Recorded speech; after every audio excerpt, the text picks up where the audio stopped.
Hello, my name's Andy. Welcome to episode 34 of Keeping Water. Before I preview what's in this week's episode, I feel I should take a moment to subtly highlight a small landmark that the channel has reached this week. I obviously don't want to make too much of a fuss because I'm, well, British, but I'm also needy, so...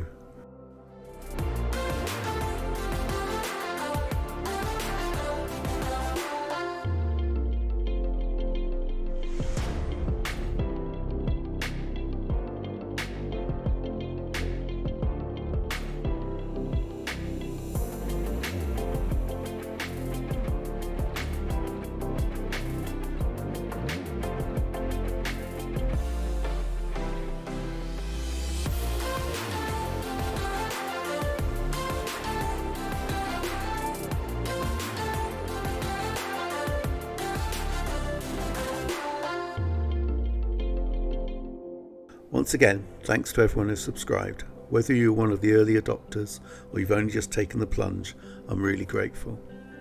I've no more subs related goals left, as the next usual YouTube goal is 1,000 and that ain't happening. So I'm just going to knuckle down and make videos for you all and hope you enjoy them. Having said that, if you're not subscribed, you know what to do, and remember, every time the subscribe button's clicked, all the ammonia in your pond disappears and the water becomes instantly clear. So, in this week's episode, I'm going to show you some tinkering I've had to complete with the moving bed, how I surprisingly managed to change the UV bulb without messing up. I take a look at the rudd and how they're feeding at the moment despite the cold, and finally I give a preview of my next project. Right, let's get started.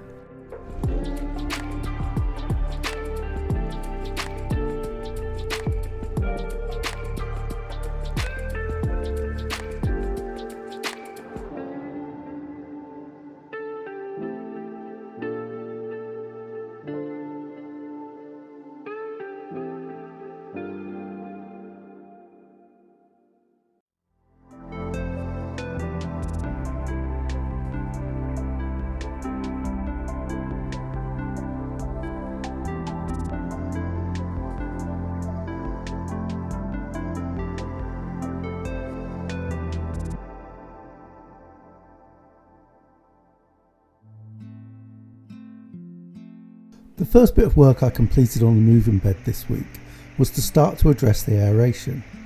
I've changed the tubing to ordinary hose pipe, which both fits everything nicely and is quite cost effective as I've lots of spare parts to use. I've two aims. Firstly, to easily switch between the moving bed and the static bed to agitate the static bed when cleaning.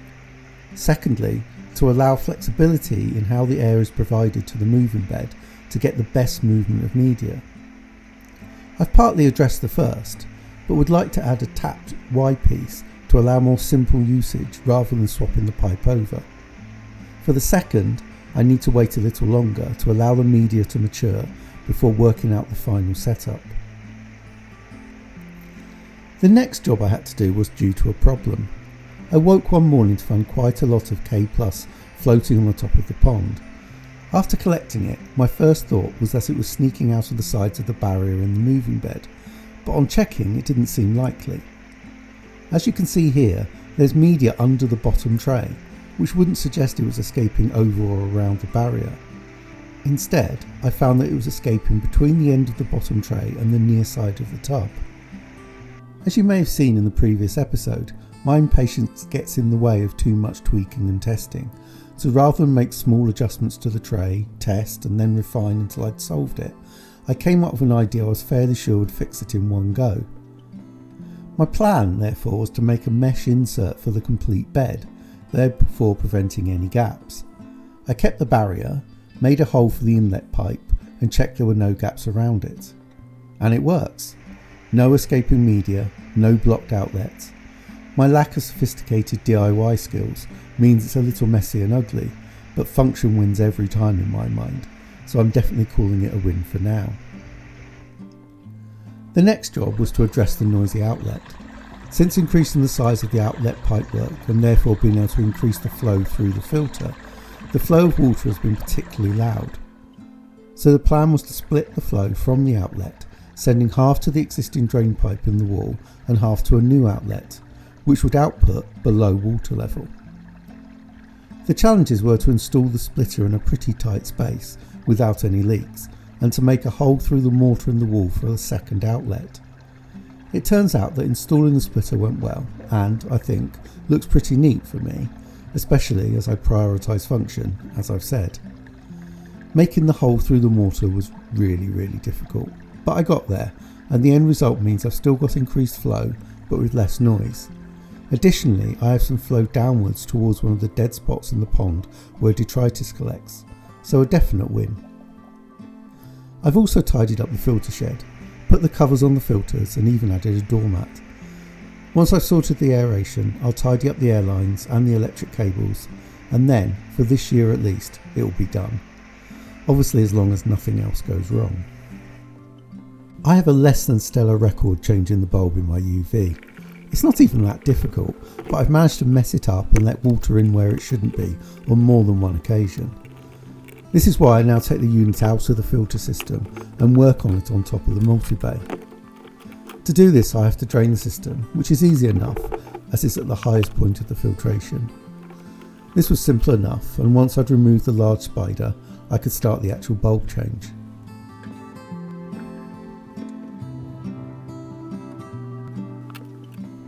First, I removed the end caps, making sure I kept the flat washers with them. I didn't want to lose them again.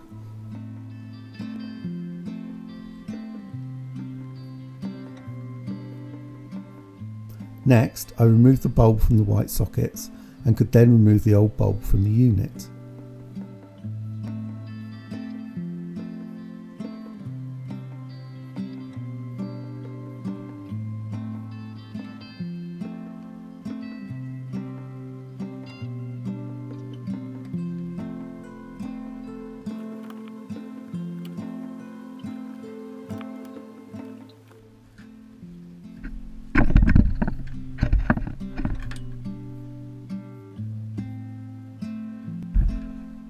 Then I unscrewed the quartz sleeve locking nuts after a bit of persuasion.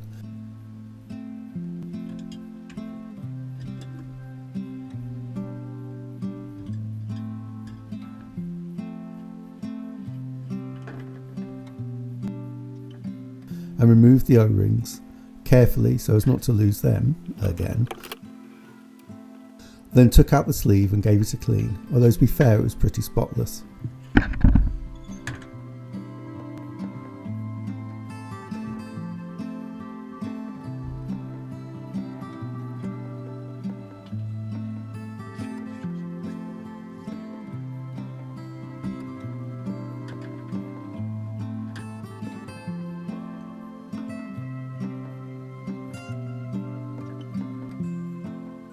I then replaced the sleeve by first adding one of the O-rings to keep one end in place, then pushing it through and adding the other O-ring.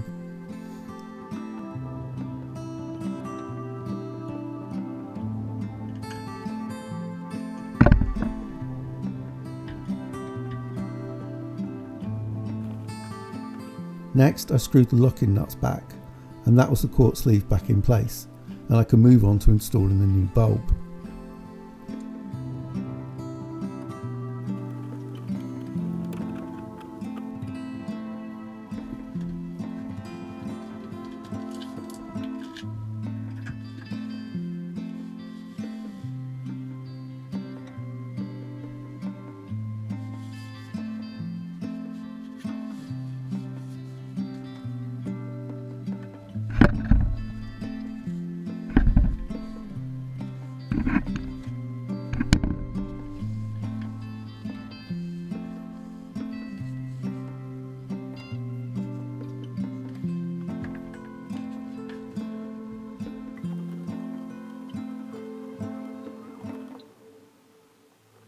I always find fixing the sockets back on a little tricky, but less so than reattaching the end caps while ensuring the washers were in place properly, which is even more tricky.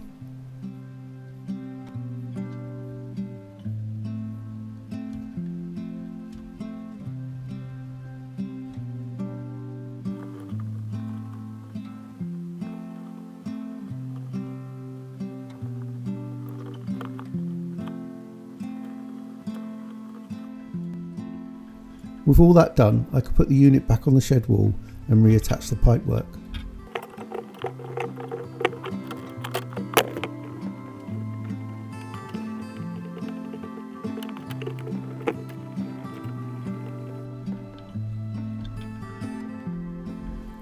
Time for the pump to go back on, checked for no leaks, and then tested the UV unit, which happily works. And that's it all done until next year.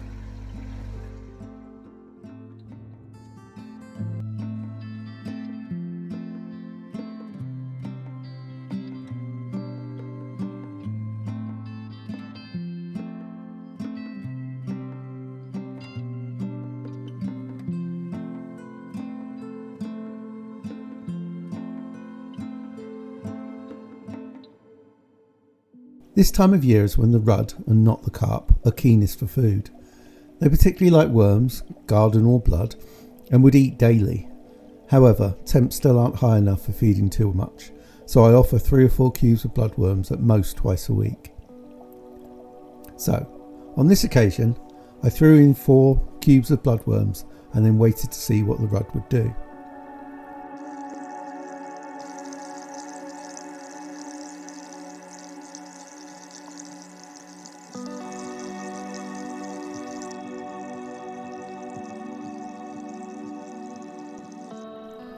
As you can see, the rudd didn't immediately go for the cubes, but as they started to thaw and break up, the rudd started to seek out the individual worms, which, due to the flow, collected within the, unfortunately, algae-covered plants.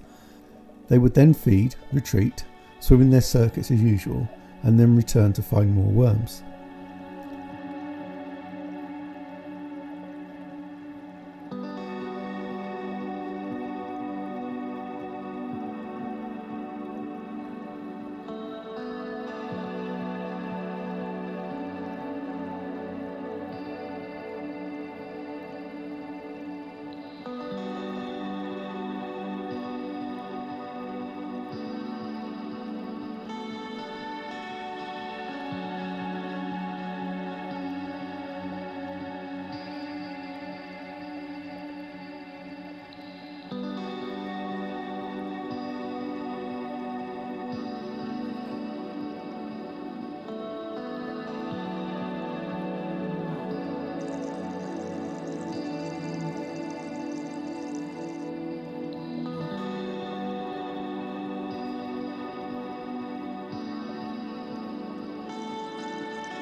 After a while, the cubes started to break up, and the rudd began pecking away at the lumps as they fell through the water.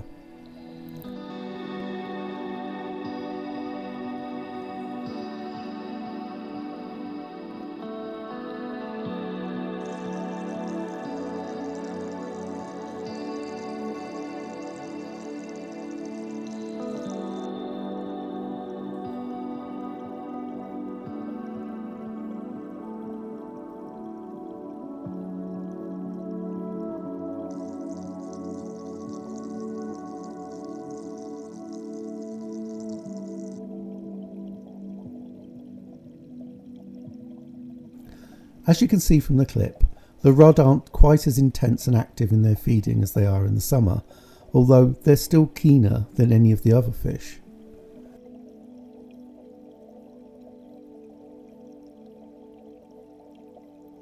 This year I'm going to focus on better feeding for the rudd, and worms of different types will form a big part of this.